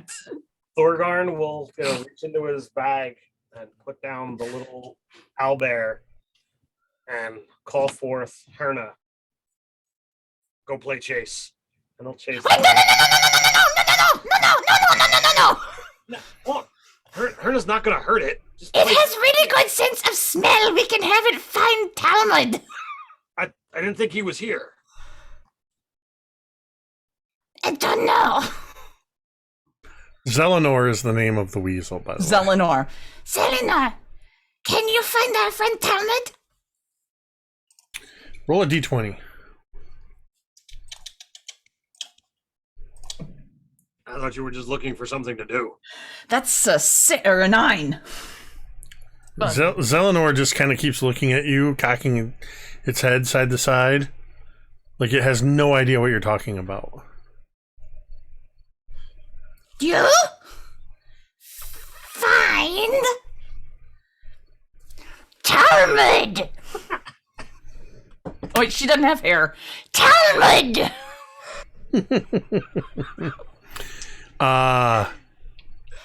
in the back of your mind, the ghost of Nas Lantamir that possesses you says, "What is a Talmud? It's our friend. All your friends are here. No, one of them is missing. I see the big man, the dwarf, the elf. There is second dwarf. There's only one dwarf. Wasn't there second dwarf? You're not sure. I thought there was. Many of you might find that you are searching some of the same places you've searched before, not remembering whether or not you've been there. More than once, Rolo, you probably cast your Detect Magic as a ritual. Maybe getting confused as you travel to different parts of the camp and keep finding smashed snowmen.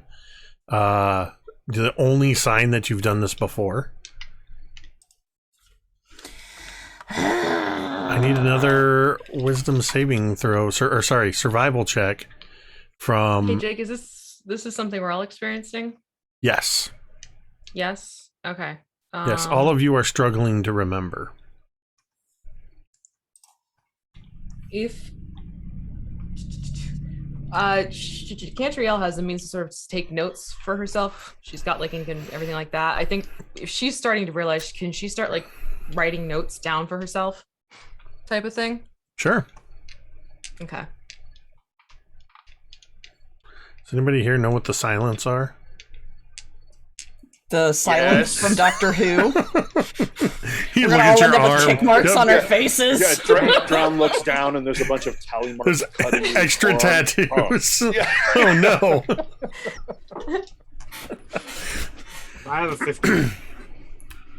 You got a what? 22. 15, you said? 15. Yes, Okay. sir. 21 That- and spent a domain die. Okay. One second. Roll for Talmud. So we got a 15, a 20-something. Talmud has a 6. Gotta Talmud- do rerolls. Talmud rerolls. Actually, Talmud's gone. I shouldn't have rolled for Oh. Talmud. Oh, okay. Oh, Do you guys think I should re-roll the 15? I mean, we got Got the it. domain dice. All right, I'll re-roll. I don't know what to do. What'd you get? All right, 17. 18. 17? I think 17's safe. All right. It keeps going up. Drown, you got a what? 21? 21. Cantriel got... I'm gonna re-roll. Oh, actually, I'm very glad I did a re-roll. Did you get a 20? I got a 19 plus That'll 4. do. That'll do. So That'll 19 plus what? 19 plus 4, so that's 23. 23. Talmud, or... Thorgarn re-rolled, so the Yeah. 15 becomes an 18. Okay. All right. So you make it through 4 days. You're definitely at this point the only... Cantriel, looking through your notes, you find mentions of a dwarf named Talmud, but you don't even remember what he looks like. It's like you're reading, somebody else's accounting of somebody. There's a vague familiarity to the name, but you can't put a face to it, and you really don't know who they are. Anybody who does... Are we forgetting other things? Oh yeah, you don't even remember. You're struggling to remember why you're here. You don't know exactly how long you've been here. This is the 5th day. Could be the 6th day. Could be the 2nd day. The days are a blur. I imagine at some point, Thorgarn, you wander into the armory tent as if discovering it for the first time, for probably the 4th or 5th time. But when you look in this armory tent, you find weapons racks full of recently repaired or assembled weapons. Very neat workbench. Rolo, as you go to snoop around, you find pristinely cleaned interiors of tents. Whoever's encampment this is, they kept it really neat and clean. Oh, what this? Erotic poetry! Yes. I love it. Rolo discovers the book of erotic poetry, immediately plops down where they are, cross-legged. Oh wait, it Starts gets reading. She's like, I'm keeping this. They not need this. Oh. Unless anybody wants to do anything different, go ahead and make a wisdom survival check again. I keep rolling Talmud's even though he's not here. I just want to see what he gets. He is not good at this. Oh, what is up, Natty 20? For a my total God. of? 23. Okay.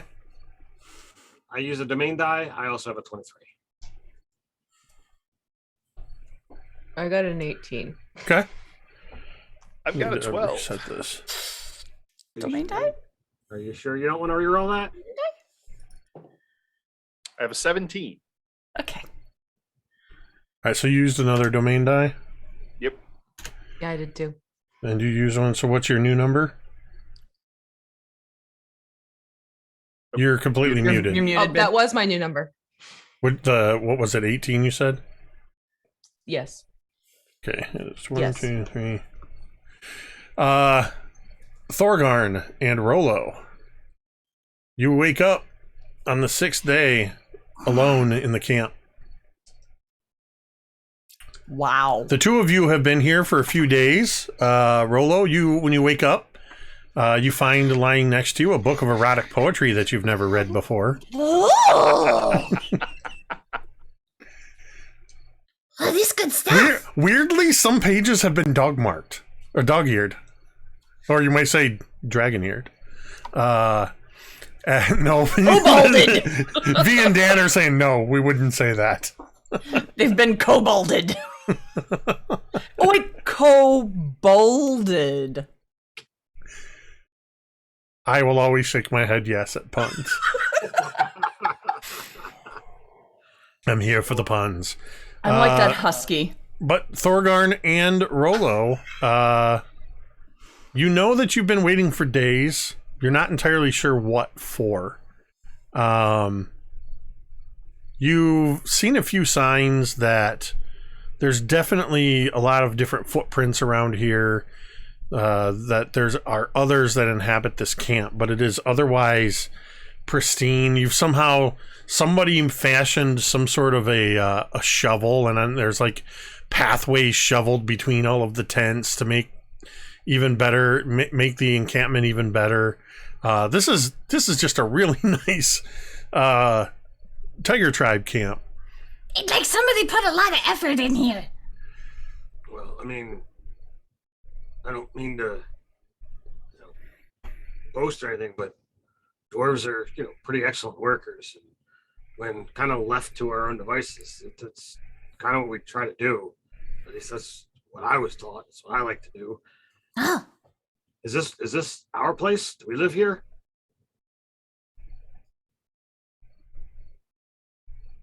yes? Will you not know? Did we have something we were supposed to do today?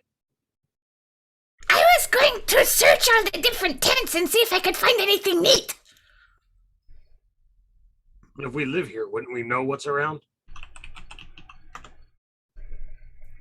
Presumably.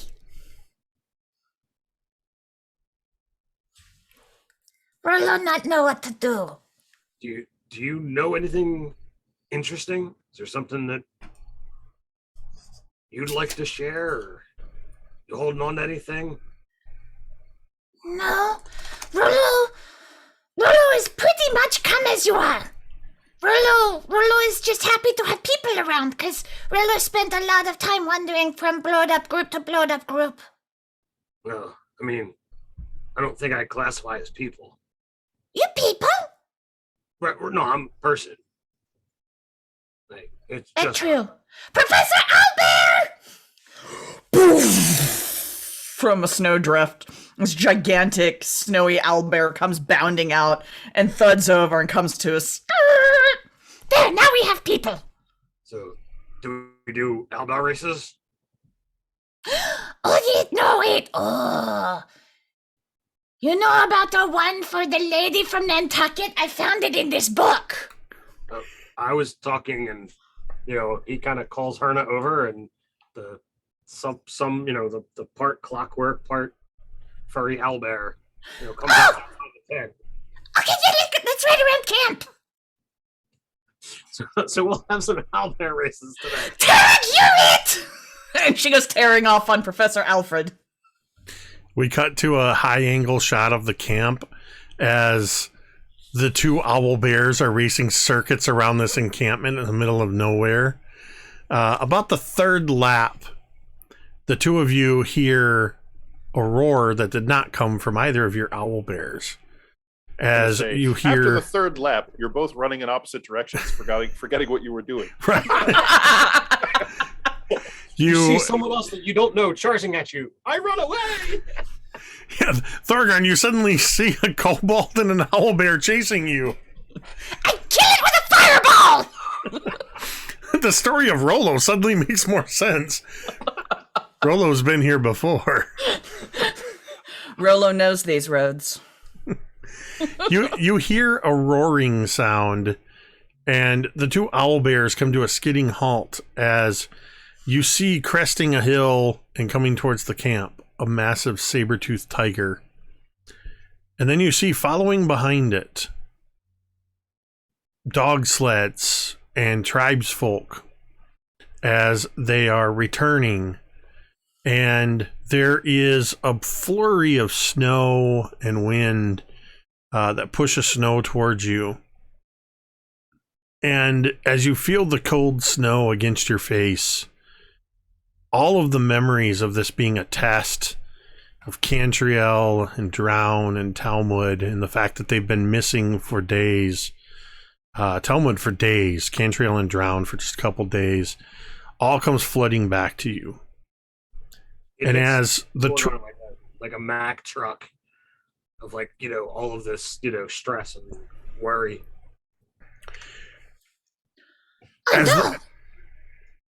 Sorry, go ahead. As the tribe begins filtering into the camp, you see three familiar and dazed-looking figures riding on sleds, as you see Talmud, Cantriel, and Drown. And I need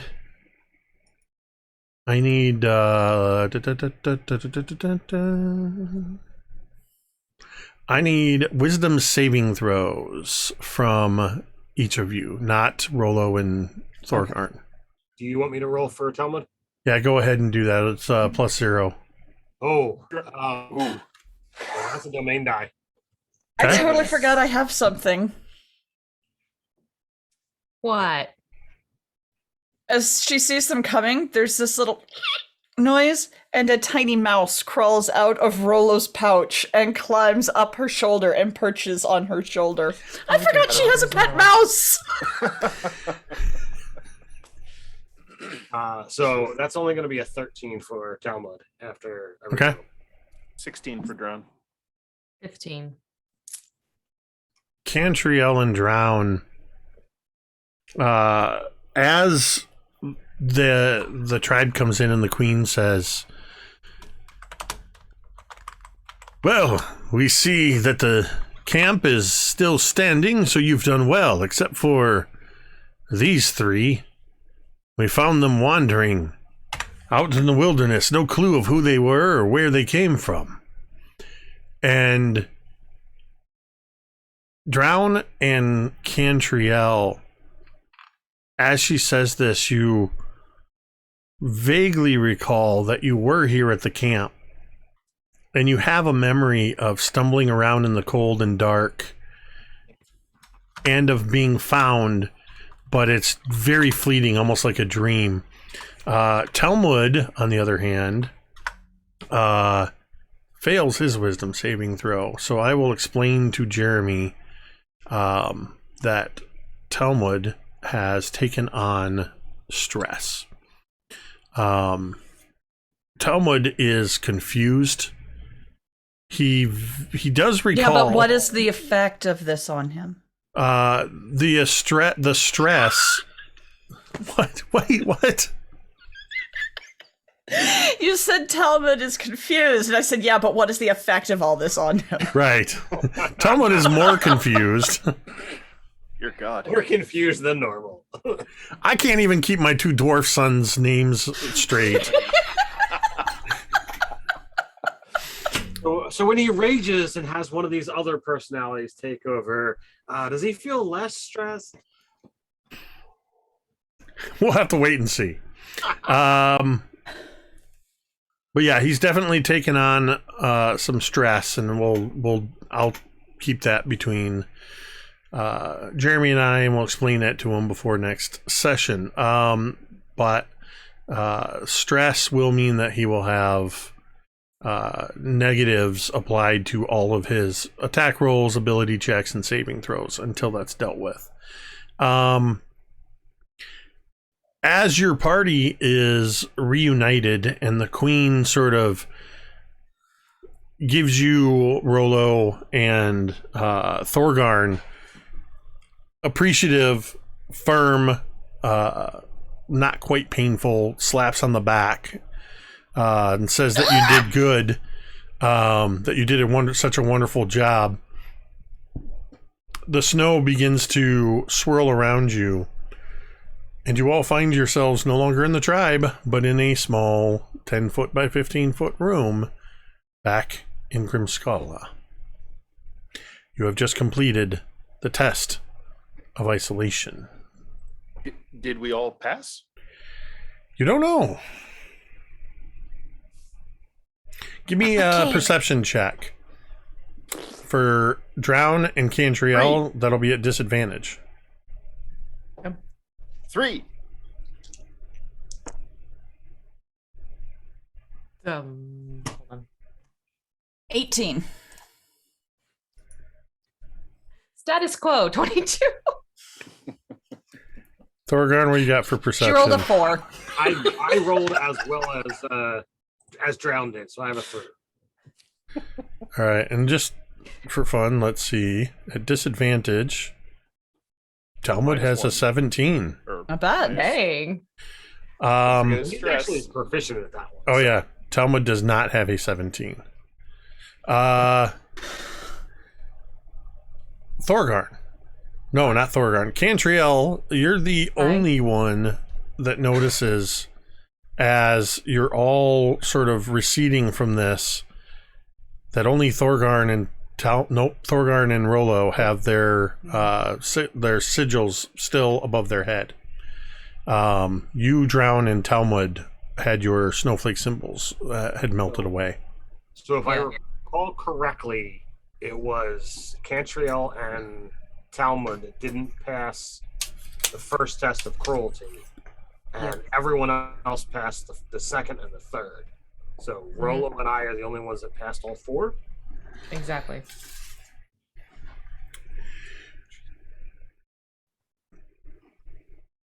So do we have like the memories return? Yep. You have all of your memories have returned. But do we recall Oops. the confused memories? Yeah, you remember everything of the last 6 days. Rollo reaches into her pouch and pulls out a book and looks at Cantriel. I didn't realize it wasn't for taking. I swear to God, that thing's a boomerang in disguise. You want it back? No. Okay, Rollo, keep it. Great. Cantriel, you can't help but notice this book shows a surprising amount of wear and A little tear more for 6 wear. days. Yeah, it just looks like a book, when somebody's been reading it every day, the pages are a little more fanned out. The Lots of spine cord. is kind of Spine's crinkled. kinda yep. There's specific sections that seem to have been marked for reference. This gave Rollo ideas. Fantastic. I need to learn new spells with illusions. Oh my. Uh-huh. Yeah. That, So, what we do now? We open door to tomb? Or not tomb, but room? Vault. Vault. Yes, that's the word. Do any of you feel the need to deal with anything of what just happened here?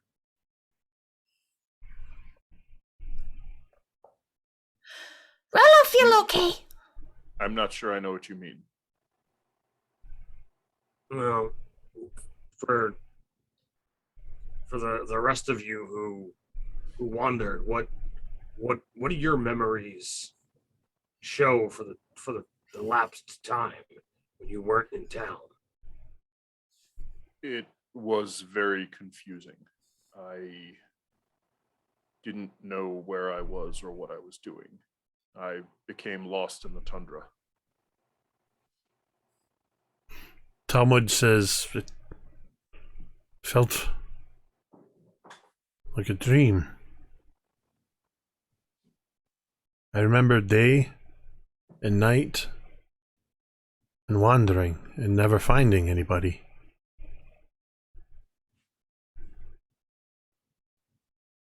You're here now, Talmud. And Rollo will run over and grab his hand. You okay now? He looks at you and he kind of nods, but he still seems distracted and is kind of staring off. Like he can't quite lock his eyes on anything, and he has this look of confusion, like just furrowed brow, and every once in a while he just sort of bites his lip and shakes his head like he's trying to shake away cobwebs. So do our bodies feel like it's been 6 days? Is the spell that the Rollo cast, is that gone? Or was there Is the mansion still there? That's what I'm saying. The mansion is not there. You definitely feel like 6 days have passed. Do we want to take night in house before we go on?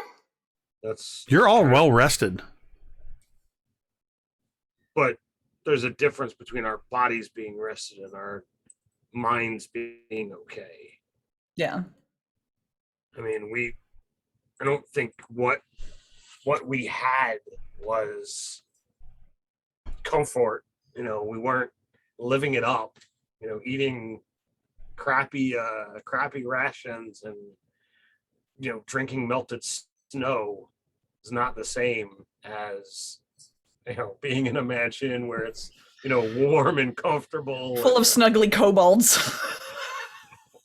and I don't know exactly what's going on with Talmud, but Thorgarn would, unless there's some kind of rush, Thorgarn would absolutely be worried about his cousin and saying that we should try and do whatever we can for him, even if he's got to try and do it through subterfuge, which beyond being a dwarf,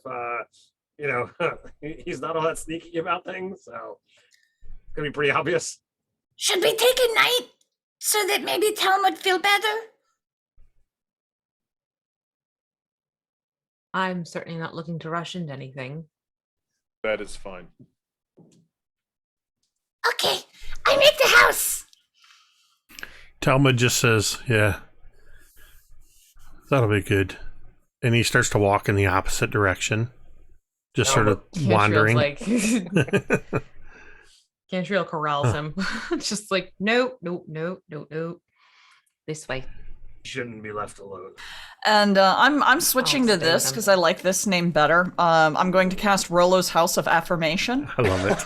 That's, yes. Thank you, Dan. Yes. I love it. As you cast the Rollo's House of Affirmation and Cantriel sort of steers Talmud in the right direction and you all begin heading inside, Talmud just reaches into an inner pocket and pulls a small brown pouch out and looks at you, Rolo, as you're passing by and says, "Is it okay if I smoke in here?" Oh, sure. It has wonderful air filtration system. Excellent. And that's where we're going to end tonight's session, I think.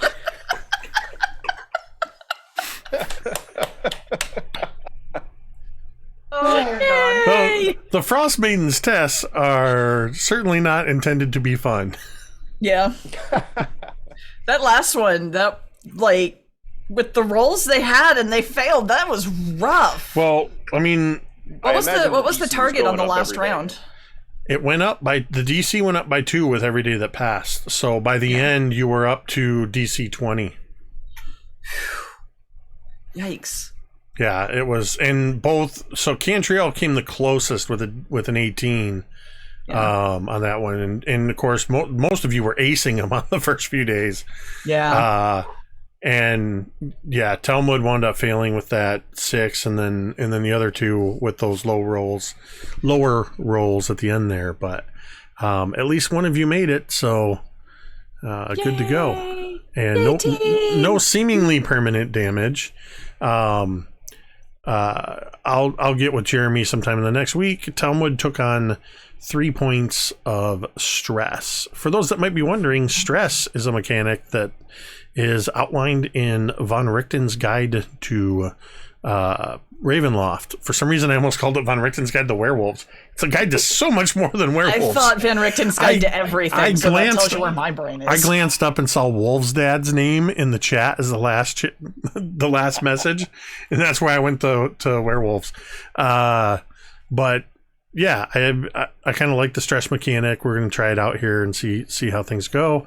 But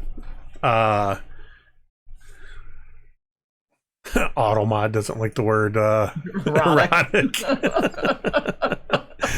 Oh man, and Rolo prying out the exposition for the characters. Love it.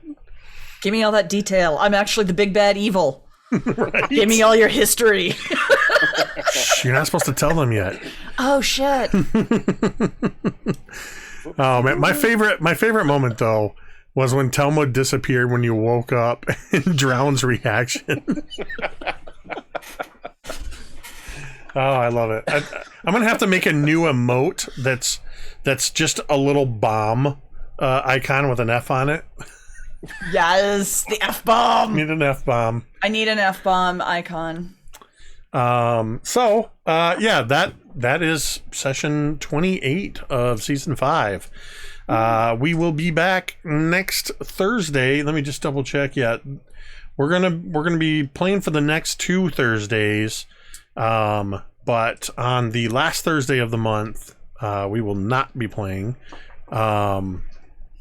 I'm taking the night off because it's my anniversary. Well, our anniversary, I should say. It's not just mine. Yeah, she didn't hear me.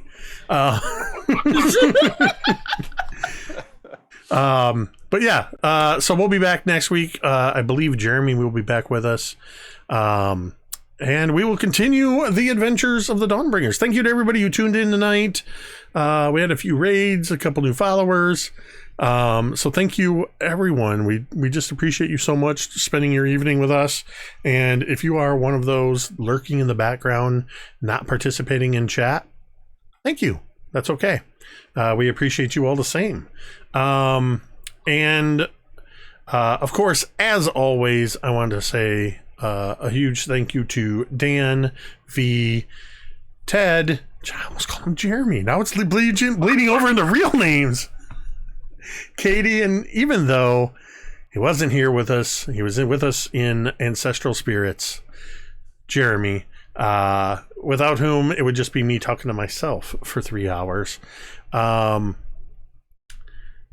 that's it. We're going to go ahead and get out of here. Oh, wait. I can see Jordan's training me really good. I hear Jordan's voice in the back of my mind going, are you going to raid somebody? Get out of here. Oh, wait. I can see Jordan's training me. Hold on. I opened Twitch and it wasn't muted, so I heard my own voice yelling at me in the background.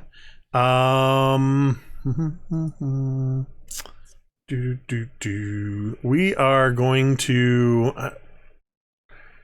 I don't. What the heck? We're gonna throw a raid over to master the game. Yay! Master the game, Juice, who is a fellow Michigander, and who I have played many games with.